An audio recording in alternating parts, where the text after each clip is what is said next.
질문 하나 드리겠습니다. 여러분은 몇 살까지 사실 건가요? 90세? 100세? 그럼 또 질문 드립니다.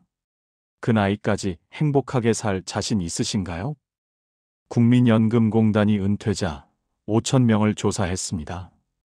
충격적인 결과가 나왔습니다. 은퇴 후 1년 이내 10명 중 7명이 후회한다고 합니다. 돈은 있는데 불행합니다. 시간은 많은데 무료합니다. 건강은 괜찮은데 우울합니다. 왜 그럴까요? 아무도 준비 안 했기 때문입니다. 저는 올해 66세, 대기업에서 32년을 일하다 63세에 정년퇴직했습니다. 하지만 저는 달랐습니다. 58세부터 은퇴를 준비했습니다. 5년간 말이죠. 도서관에 다니며 노년학 책 72권을 읽었습니다. 서울대 노화고령사회연구소 강연을 들었습니다. 대한노인의학회 세미나에 참석했습니다. 그리고 무엇보다 80대, 90대 어르신들을 만나 인터뷰했습니다. 행복한 분과 불행한 분, 그 차이가 무엇인지 관찰했습니다. 5년의 연구 끝에 발견했습니다. 행복한 노년의 비밀, 더하기가 아니라 빼기였습니다. 줄이는 것이었습니다. 오늘 말씀드릴 5가지. 이것만 줄여도 노년이 달라집니다. 그리고 마지막에 가장 근본적인 한 가지를 더 말씀드리겠습니다. 이것만 깨달아도 앞에 5가지가 저절로 해결됩니다. 제 개인 의견이 아닙니다. 하버드, MIT, 스탠퍼드, 세계 최고 대학들의 연구 결과입니다. 저는 그걸 실천한 것뿐입니다. 효과가 있었습니다. 분명하고 확실하게 있었습니다. 시작 전 구독과 좋아요는 무료입니다. 바로 시작하겠습니다. 끝까지 함께 해주시길 부탁드립니다. 노년이 되면 반드시 줄이고 살아야 할 5가지. 첫 번째, 불필요한 관계. 하버드 대학교 80년 연구를 아십니까? 1938년부터 2018년까지 724명을 평생 추적 조사했습니다. 무엇이 사람을 행복하게 만드는가? 80년 끝에 내린 결론. 행복의 핵심은 관계의 질이라고 합니다. 관계의 양이 아니라 질. 이게 핵심입니다. 옥스퍼드대 인류학자 던바 교수도 말합니다. 인간이 의미 있게 유지할 수 있는 관계는 150명이 한계라고 합니다. 던바의 수라고 부르죠. 그중 진짜 친밀한 관계는 고작 5명에서 15명이라고 합니다. 저는 이 연구들을 접하고 충격받았습니다. 당시 제 휴대폰 연락처 482명이 저장되어 있었습니다. 회사 동료, 골프 모임, 대학 동창, 군대 전후, 사업상 알게 된 사람들까지 482명. 저는 제게 물었습니다. 이 중 진짜 친구는 몇 명인가? 한 명 한 명 눌러봤습니다. 이 사람 누구더라? 얼굴이 떠오르지 않는 사람이 150명. 1년 넘게 연락 안 한 사람이 300명. 실제로 전화할 수 있는 사람 10손가락으로 꼽을 정도였습니다. 던바 교수 말이 맞았습니다. 저는 482명의 지인이 있다고 착각했지만 실제로는 15명도 안 되는 거였습니다. 같은 회사 동기였던 김성훈 부장. 그는 정말 사람 좋기로 유명했습니다. 경조사에 빠지는 법이 없었고 골프 모임 총무를 10년간 맡았습니다. 은퇴 후에도 바빴습니다. 이 모임 저 모임 쫓아다녔죠. 그러다 2년 전 폐암 3기 진단을 받았습니다. 수술하고 항암 치료 6개월. 그는 482명에게 문자를 보냈습니다. 제가 많이 아픕니다. 시간 되시면 한번 찾아와 주세요. 6개월 동안 그를 찾아온 사람은 몇 명이었을까요? 3명이었습니다. 저를 포함해서요. 김 부장은 병실에서 제게 말했습니다. 나는 뭐였을까? 30년 넘게 사람들 챙기며 산 게 이거였나? 나는 누구의 진짜 친구도 아니었구나. 그 말이 제 가슴을 찔렀습니다. 아내의 친구 이야기도 해드리겠습니다. 같은 아파트에 사시는 67세 박영숙 여사님. 평생 봉사활동을 하신 분입니다. 부녀회장, 자원봉사 동아리 회장, 주말마다 복지관에 가셨습니다. 사람들이 박 여사님 하면 엄지를 치켜 세웠습니다. 그런데 3년 전 남편분이 갑자기 돌아가셨습니다. 박 여사님은 무너졌습니다. 너무 외로웠답니다.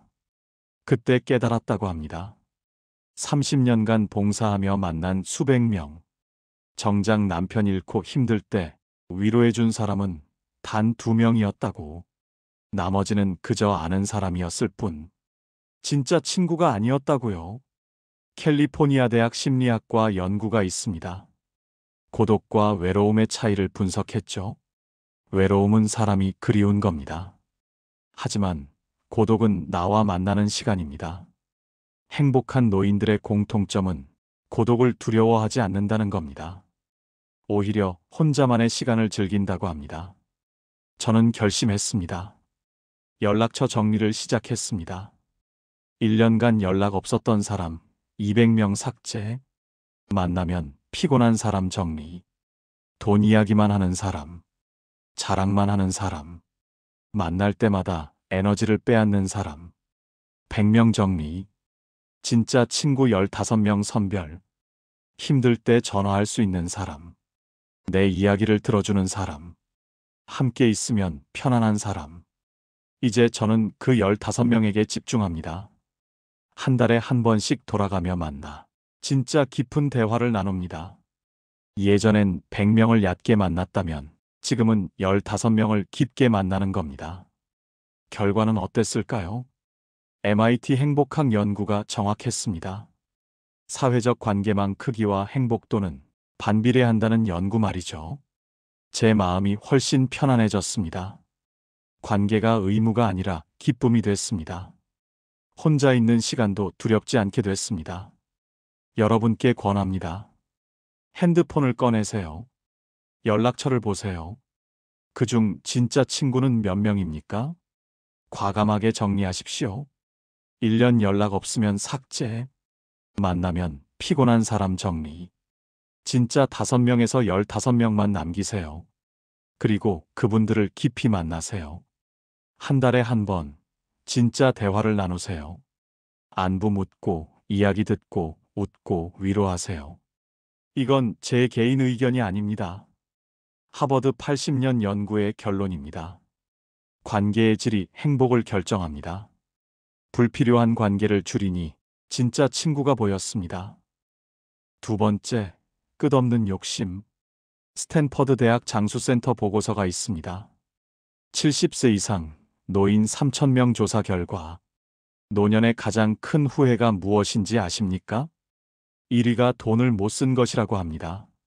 모으기만 하다가 결국 못 쓰고 간 것. 이게 가장 큰 후회라는 겁니다. 일본 노년학회 데이터도 비슷합니다. 80세 이상 노인 1,000명 설문 결과 72%가 더 쓸 거리라고 답했습니다. 저는 이 자료들을 공부하며 깨달았습니다. 경제관념은 생애 주기별로 달라야 한다고. 40대에는 모으는 게 맞습니다. 교육비, 주택자금, 노후자금, 저축이 최우선입니다. 하지만 65세 이후는 다릅니다. 이제는 쓰는 게 맞습니다. 경험에 투자하는 게 맞습니다. 제 퇴직금은 7천만 원이었습니다. 은퇴 후 6개월쯤 됐을 때 대학 동창에게서 전화가 왔습니다. 좋은 투자처가 있는데 연 12% 보장이야. 우리 같은 은퇴자들 많이 해. 금융감독원 데이터를 찾아봤습니다. 60대 이상 투자 사기 피해 연간 2천억 원이 넘는다고 합니다. 고수익을 미끼로 한 사기가 대부분이죠. 저도 욕심이 생겼습니다. 12%면 1년에 840만 원, 한 달에 70만 원 수익. 하지만 5년간 공부한 게 있었습니다. 행동경제학 책에서 배웠죠. 노년기 위험 감수 능력은 떨어집니다. 하지만 역설적으로 욕심은 커진다고 합니다. 시간이 없다는 조급함 때문이라는 겁니다. 저는 참았습니다. 그 친구에게 정중히 거절했습니다. 3개월 뒤 그 투자 회사가 사라졌습니다. 사기였습니다. 제 친구는 3천만 원을 잃었습니다. 아내의 고등학교 친구 이야기를 해드리겠습니다. 65세 박영희 여사님, 평생 초등학교 교사로 사셨습니다. 월급을 한 푼도 허투루 안 쓰셨습니다. 저축 또 저축. 가족여행도 거의 안 가셨습니다. 남편분이 여행 가자 하면 나중에 하시며 미루셨대요. 은퇴하실 때 모은 돈 2억 8천이 넘었습니다. 은퇴 후에도 마찬가지였습니다. 매달 지출을 가계부에 정리하시고 예산 초과하면 다음 달 줄이시고 63세 때였습니다. 남편분이 갑자기 쓰러지셨습니다. 뇌졸중, 오른쪽 반신마비, 휠체어 생활을 하셔야 했습니다. 박 여사님은 병원에서 남편 손을 잡고 하염없이 우셨다고 합니다. 여보, 미안해.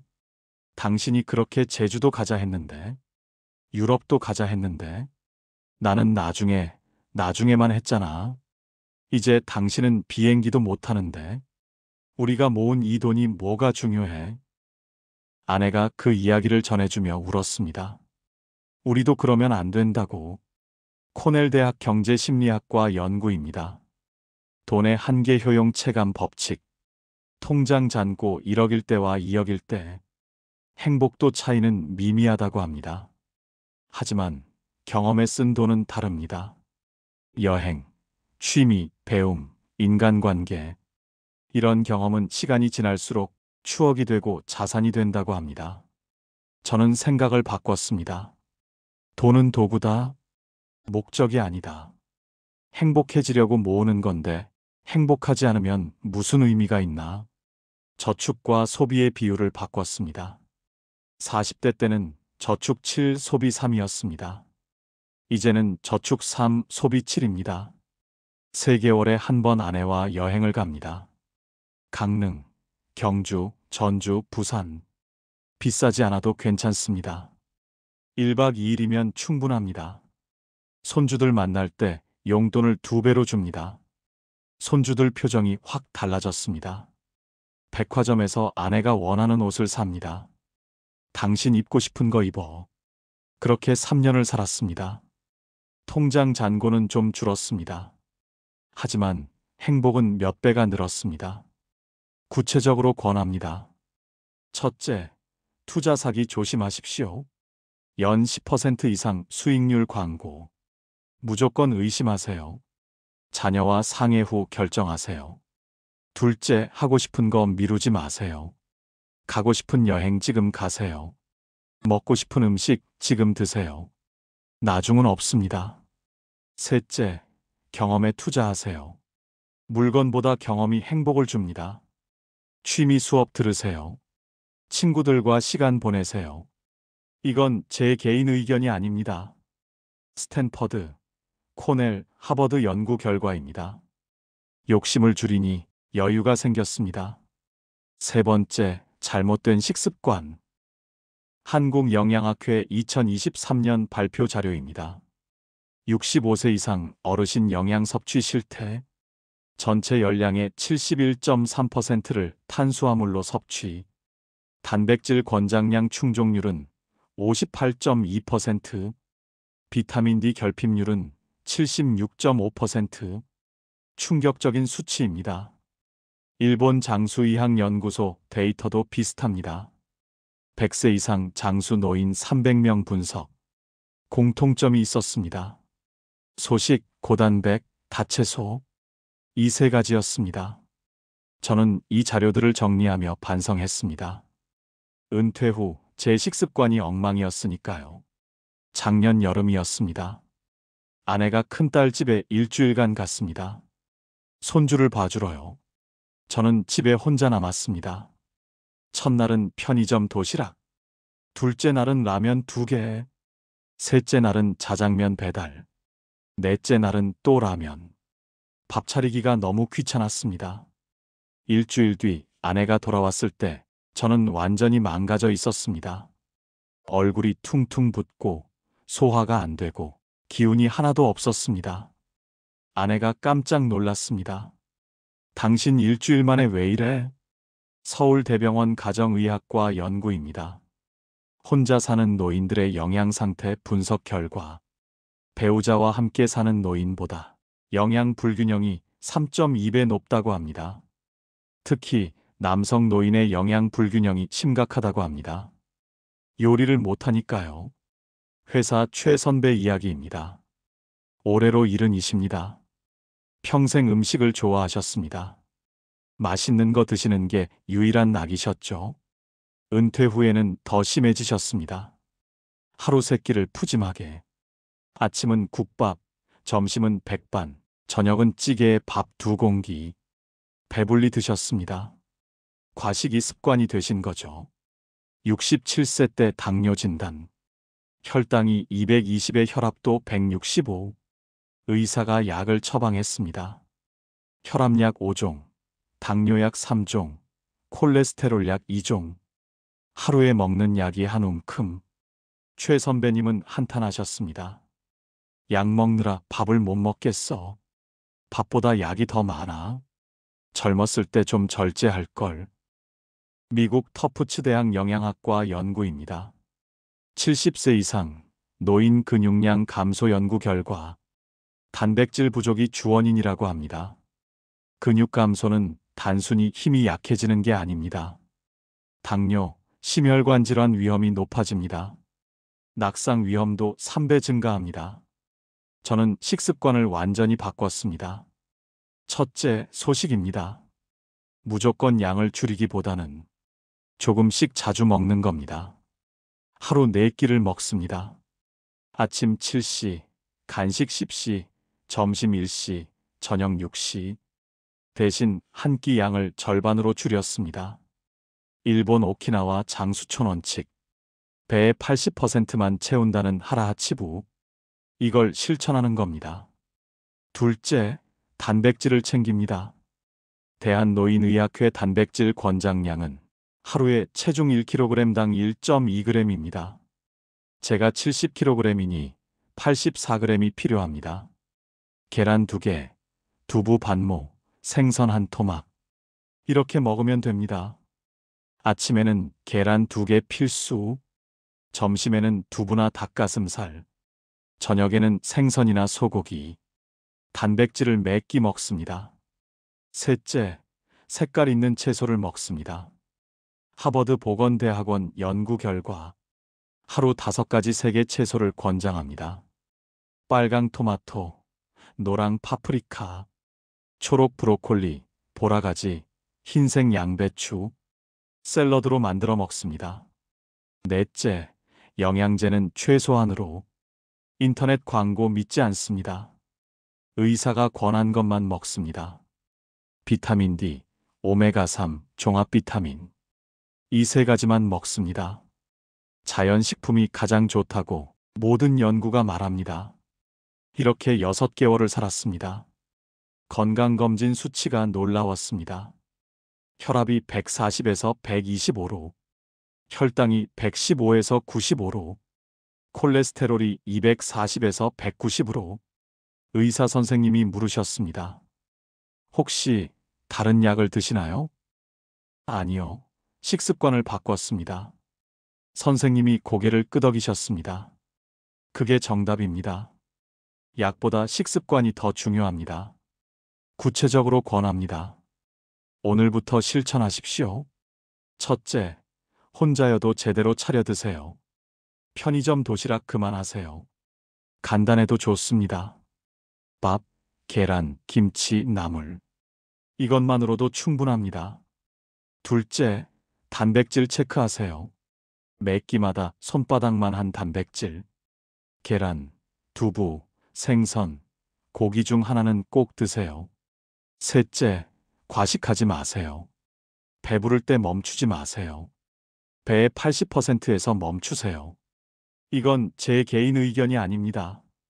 한국영양학회 하버드 터프츠대 연구 결과입니다. 잘못된 식습관을 줄이니 몸이 가벼워졌습니다. 여기까지 노년에 반드시 줄여야 할 3가지를 말씀드렸습니다. 불필요한 관계, 끝없는 욕심, 잘못된 식습관. 혹시 피곤하시면 잠시 멈추셔도 됩니다. 물 한 모금 드시고 자세 바꾸시고 나중에 이어 들으셔도 괜찮습니다. 하지만 가능하면 남은 두 가지도 들어주시길 부탁드립니다. 더 중요한 이야기가 남았습니다. 제가 5년간 공부한 결론 중 가장 핵심입니다. 준비되셨으면 계속하겠습니다. 네 번째, 많아진 말. 서울대 심리학과 노화연구팀 발표입니다. 나이가 들면 뇌의 필터 기능이 변화합니다. 젊었을 때는 하고 싶은 말을 참았다면 이제는 솔직해지는 거죠. 이건 자연스러운 변화입니다. 뇌과학적으로 설명되는 현상입니다. 하지만 가족들은 아직 적응 못했을 수 있습니다. 그래서 조절이 필요합니다. 미국 가족치료학회 연구가 있습니다. 노년기 가족 갈등 원인 분석. 1위가 무엇인지 아십니까? 과도한 잔소리와 간섭. 전체 갈등의 62.7%라고 합니다. 저도 그랬습니다. 손주가 제 전화를 안 받더군요. 작년 가을이었습니다. 손주가 고3이었습니다. 입시 스트레스가 심했죠. 저는 걱정돼서 매일 전화했습니다. 공부는 잘하고 있니?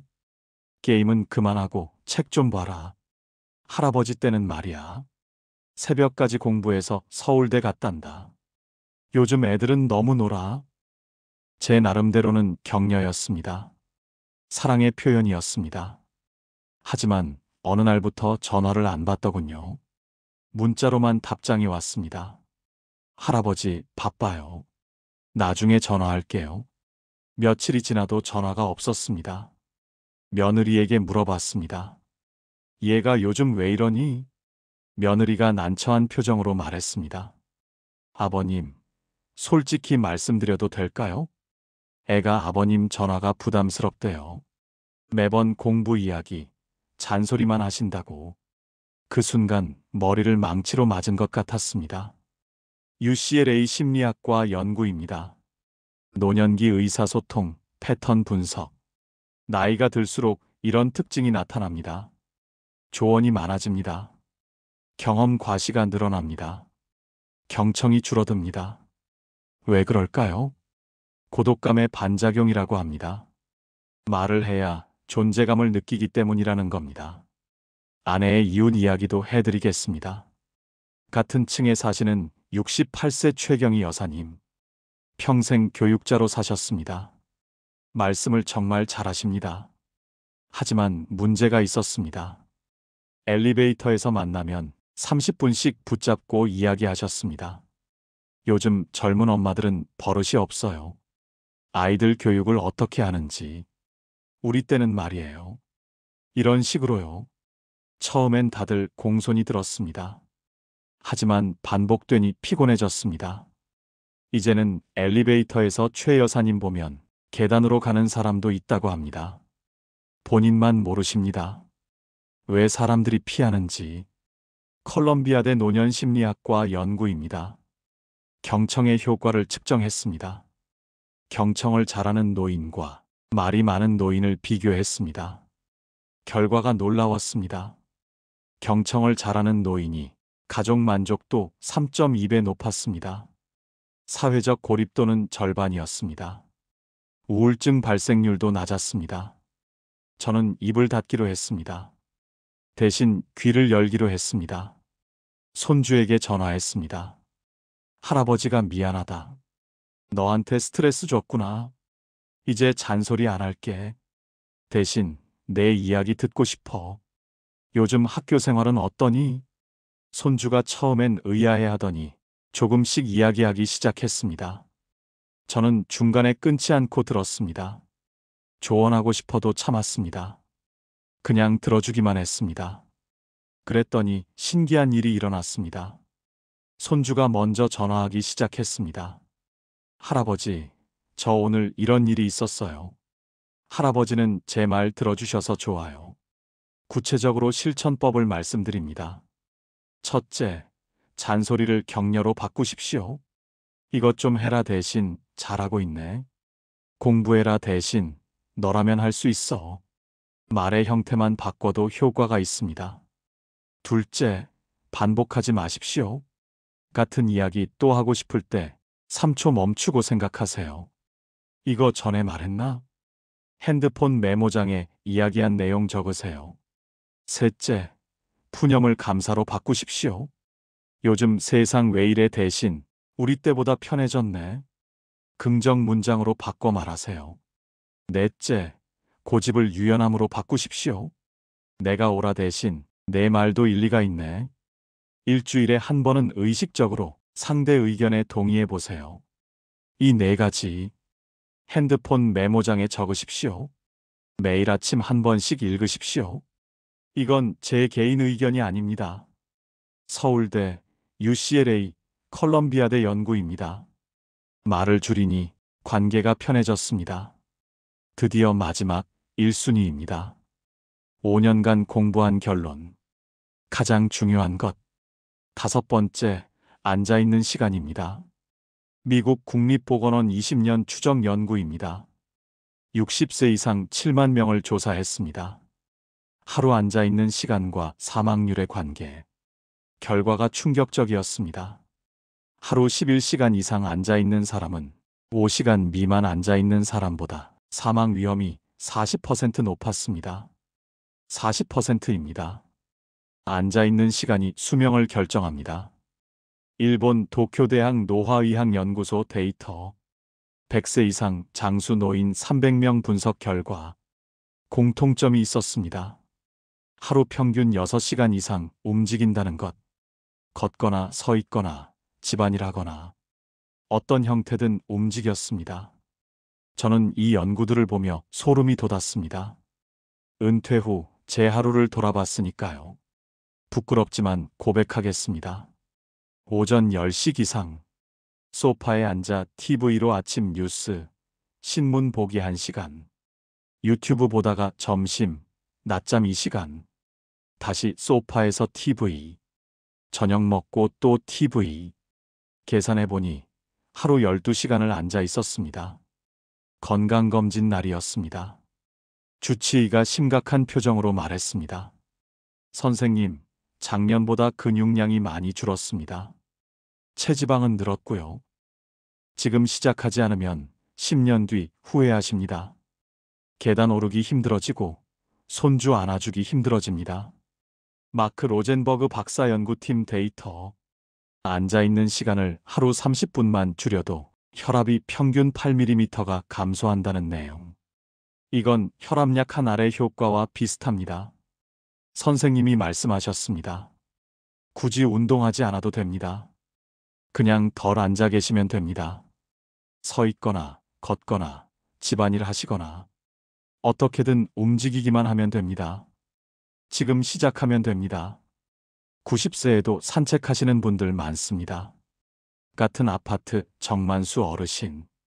올해 78세. 은퇴 후 15년을 집에만 계셨습니다.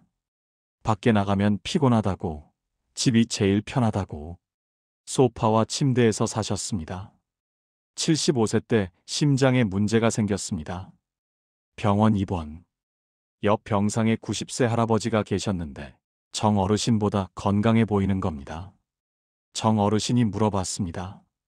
어르신, 비결이 뭡니까? 90세 할아버지가 말씀하셨습니다. 나는 매일 산책을 하네. 비가 오나 눈이 오나. 40년을 그렇게 살았어. 정 어르신은 후회했습니다. 나는 왜 그렇게 집에만 있었을까? 15년을 소파에서 보냈구나. 하버드 보건대학원 운동생리학 연구입니다. 중요한 발견이 있었습니다. 격렬한 운동보다 일상적인 움직임이 더 중요하다는 것. 하루 30분 조깅하고 11시간 앉아있는 것보다 하루 종일 조금씩 움직이는 게 낫다는 겁니다. 저는 작은 습관들을 만들었습니다. 첫째, 오전 산책 30분 필수. 아침 먹고 반드시 나갑니다. 처음엔 10분도 힘들었습니다. 하지만 2주 지나니 익숙해졌습니다. 지금은 안 나가면 몸이 근질근질합니다. 둘째, 집안일을 직접 합니다. 청소기 돌리고, 설거지하고, 빨래 널고, 쓰레기 버리고. 아내가 처음엔 놀랐지만 지금은 좋아합니다. 셋째, 서서 TV를 봅니다. 드라마는 앉아서 봅니다. 하지만 뉴스는 서서 봅니다. 30분 뉴스 보는 동안 서 있는 겁니다. 처음엔 힘들었지만 지금은 괜찮습니다. 넷째, 엘리베이터 대신 계단. 3층까지는 무조건 계단으로 오릅니다. 처음엔 숨이 찼습니다. 지금은 5층도 거뜬합니다. 다섯째, 30분마다 일어납니다. 핸드폰 알람을 30분마다 맞췄습니다. 알람 울리면 일어나서 기지개 한번 켜고 물 한 잔 마십니다. 화장실 갔다 오거나 베란다에 나가 하늘 보거나 1분이면 됩니다. 이렇게 6개월을 살았습니다. 몸이 완전히 달라졌습니다. 건강검진 결과 근육량 3.2kg 증가, 체지방 2.8kg 감소, 혈압 145에서 128로. 의사 선생님이 엄지를 치켜 세웠습니다. 선생님, 완벽합니다. 이대로만 하시면 90세 문제 없습니다. 구체적으로 권합니다. 오늘부터 실천하십시오. 첫째, 아침 산책 시작하세요. 10분부터 시작하세요. 매일 나가세요. 비 오는 날도 우산 쓰고 나가세요. 조금씩 늘리세요. 한 달 뒤면 30분 거뜬합니다. 둘째, 집안일 하세요. 청소, 설거지, 빨래 직접 하세요. 움직임이 됩니다. 운동이 됩니다. 셋째, 30분마다 일어나세요. 핸드폰 알람 맞추세요. 의식적으로 움직이세요. 넷째, 가능하면 서 계세요. 전화 받을 때 서세요. TV 볼 때 가끔 서세요. 이건 제 개인 의견이 아닙니다. 미국 국립보건원 20년 연구입니다. 하버드, 도쿄대 데이터입니다. 앉아있는 시간을 줄이니 삶이 활력이 있어졌습니다. 이것이 첫 번째 순위, 가장 중요한 것입니다. 여기까지가 노년에 행복하려면 반드시 줄여야 할 5가지였습니다. 하지만 하나 더 말씀드려야 합니다. 제가 5년간 공부하며 가장 중요하다고 깨달은 것. 마지막으로 근본적으로 중요한 한 가지. 남과의 비교를 줄이자. 바로 이겁니다. 남과 비교하지 않기. MIT 행복학 연구소 20년 프로젝트가 있습니다. 무엇이 사람을 불행하게 만드는가? 1만 명을 추적 조사했습니다. 결론이 명확했습니다. 불행의 가장 큰 원인, 사회적 비교라고 합니다. 남과 비교하는 순간 행복은 사라진다는 겁니다. 스탠퍼드대 심리학과 연구도 비슷합니다.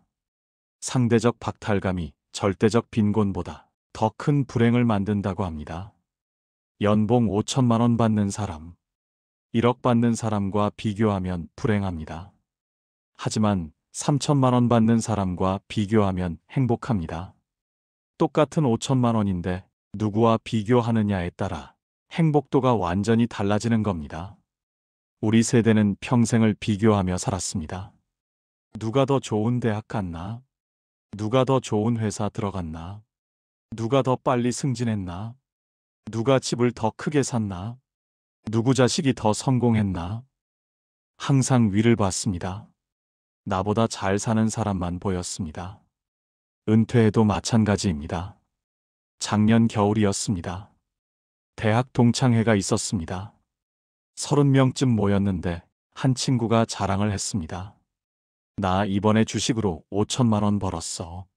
부동산 올라서 시세 차익 1억이야. 큰아들은 대기업 다니고 딸은 의사랑 결혼했어. 다들 부러워하는 눈빛으로 봤습니다. 저도 속으로 부러웠습니다. 집에 돌아와 잠이 안 왔습니다. 나는 뭐지? 주식은 손해봤고 집값은 제자리고 아내에게 푸념했습니다. 남들은 다 잘 사는 것 같은데 우리만 이 모양이야. 아내가 조용히 말했습니다. 당신 왜 맨날 남들만 봐요? 우리는 우리대로 잘 살고 있잖아요. 우리 건강하고 자식들 건강하고 당신과 나 이렇게 함께 있잖아요. 그게 제일 중요한 거 아닌가? 그 말에 정신이 번쩍 들었습니다. 아내도 비슷한 경험이 있었답니다. 고등학교 동창회에 갔을 때였습니다. 친구들끼리 손주 자랑, 자식 자랑이 시작됐습니다. 우리 손주는 영어 유치원 다녀. 우리 손주는 피아노 콩쿠르 1등. 우리 손주는 이번에 특목고 들어가. 아내는 그 자리에서 주눅이 들었답니다. 우리 손주들은 그냥 평범한데 집에 와서 우울했다고 합니다. 그런데 며칠 뒤 손주가 놀러 왔을 때 할머니, 나는 할머니가 세상에서 제일 좋아. 그 말을 듣고 오히려 미안한 마음이 들었습니다. 그리고 깨달았답니다. 남의 손주랑 비교할 게 아니라 내 손주와 함께하는 이 시간, 이 행복이 무엇보다 중요하다는 걸. 옥스퍼드대 행복연구센터 자료입니다. 행복은 절대적 조건이 아니라 상대적 인식의 문제라고 합니다. 같은 상황도 어떻게 보느냐에 따라 행복할 수도 불행할 수도 있다는 겁니다. 그날 밤 저는 노트를 꺼냈습니다. 제목을 이렇게 썼습니다. 내가 가진 것들. 적기 시작했습니다. 건강한 몸, 사랑하는 아내, 효자 아들, 효녀딸, 예쁜 손주들, 비 안 새는 집, 먹을 만큼의 연금, 취미로 즐기는 등산, 함께 차 마실 친구들, 매일 아침 떠오르는 해, 산책할 수 있는 공원. 적다 보니 2페이지가 넘어갔습니다. 나는 가진 게 이렇게 많았구나. 그런데 왜 맨날 없는 것만 봤을까? 캘리포니아대 긍정심리학과 연구입니다. 감사일기의 효과를 측정했습니다. 매일 감사한 일 3가지를 적는 그룹과 적지 않는 그룹을 비교했습니다. 6개월 후 감사일기를 쓴 그룹이 행복도가 37% 높았습니다. 우울증 발생률은 절반이었습니다. 저는 실천하기 시작했습니다.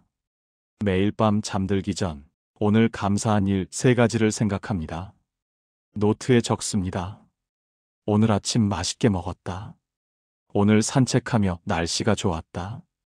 오늘 아내가 웃었다. 오늘 손주에게 전화 왔다. 오늘 친구와 차 마셨다. 작은 것들입니다. 하지만 이 작은 것들이 쌓이니 행복이 되더군요. 동창회도 이제 안 갑니다. 가면 비교만 하게 되니까요. 골프 모임도 정리했습니다. 만나면 자랑 대회니까요. 대신 제 삶에 집중합니다.